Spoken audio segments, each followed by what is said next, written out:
اعوذ باللہ من الشیطان الرجیم، بسم اللہ الرحمن الرحیم۔ السلام علیکم ورحمۃ اللہ وبرکاتہ۔ آج ہم جس ٹاپک پہ بات کریں گے وہ ہے جو اسلاموفوبس اور ملحد و مرتدوں کی طرف سے اسلام کے اوپر اعتراض کیا جاتا ہے کہ مرتد کا درجہ عام کافر سے بڑا ہوا کیوں ہے اسلام کے اندر،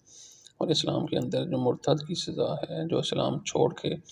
چلا جائے، اسلام چھوڑ دے، اسلام قبول کرے پہلے پھر اسلام کو چھوڑ دے، جس کو اپوسٹیٹ کہتے ہیں یا مرتد کہتے ہیں، تو اس کی سزا قتل اسلامی شریعت کے اندر کیوں ہے۔ اس لیے اس میں ہم تھوڑی سی ڈیٹیل دیکھتے ہیں کہ پہلی صورت تو یہ ہے، ایک صورت یہ ہے کہ ایک بندہ اسلام میں آیا ہی نہیں، اس نے اسلام پہلے ہی چھوڑا ہوا ہے۔ دوسری صورت یہ ہے کہ اسلام جو ہے وہ قبول کیا ہے اس نے اور اس کو بعد میں چھوڑا ہے۔ اب یہ صورت جو ہے اسلام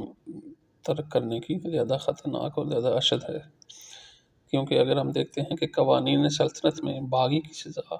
ان لوگوں سے زیادہ ہوتی ہے جو پہلے ہی اس سلطنت کی رعایا نہیں ہوتی۔ جو اندر سے باغی ہوتا ہے اس کی سزا زیادہ سخت ہوتی ہے اور اس سے ہی زیادہ نقصان بھی سلطنت کا ہوتا ہے۔ کسی مخالف کی رعایا ہو تو اس کو اتنا مسئلہ نہیں، جو اپنی رعایا خلاف ہو جائے، اپنی اندر سے بغاوت ہو جائے، ایسے لوگوں پر اگر کوئی غلبہ ہو جائے تو ان کو غلام بنا لیتے ہیں یا احسان کر کے رہا کر دیتے ہیں یا عزت کے ساتھ نظر بند کرتے ہیں جو غلام ہوتے ہیں دوسری رعایا کے۔ لیکن جو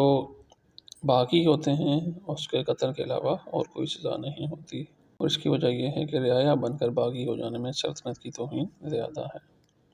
اور اس کی تعلیم کو دوسرے کی نظر میں حقیر کرنا ہے۔ دیکھیے، ایک تو یہ شخص ہے جس نے کبھی آپ کی دوستی ہوئی نہیں بلکہ ہمیشہ سے مخالف ہے، اس کی مخالفت سے آپ کا اتنا نقصان نہیں ہوتا۔ اگر وہ کبھی مذمت کرتا ہے، آپ کی کوئی خلاف بات کرتا ہے تو لوگوں کی نظر میں اس کی وقت نہیں، سب کہہ دیتے ہیں میاں اس کو تو ہمیشہ اس کے ساتھ دشمنی رہی ہے، یہ ایسی باتیں کرتا ہے۔ اور ایک وہ شخص ہے جو سالہ سال سے آپ کا دوست رہا، پھر کسی وقت مخالف بن گیا، اس کی مخالفت سے نقصان پہنچتا ہے اور وہ جو کچھ برائیاں آپ کی کرتا ہے لوگ اس پر توجہ کرتے ہیں اور یوں سمجھتے ہیں کہ یہ شخص جو کہہ رہا ہے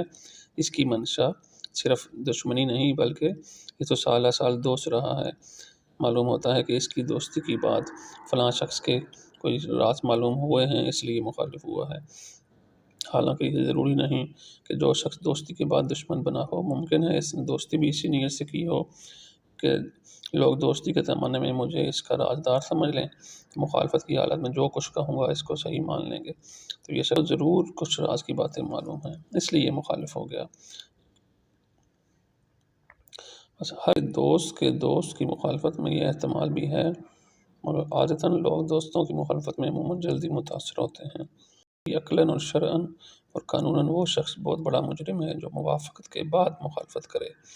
اس لیے شریعت میں مرتد کے لیے دنیاوی سزا بھی ہے اور عذاب آخرت بھی اشد ہے۔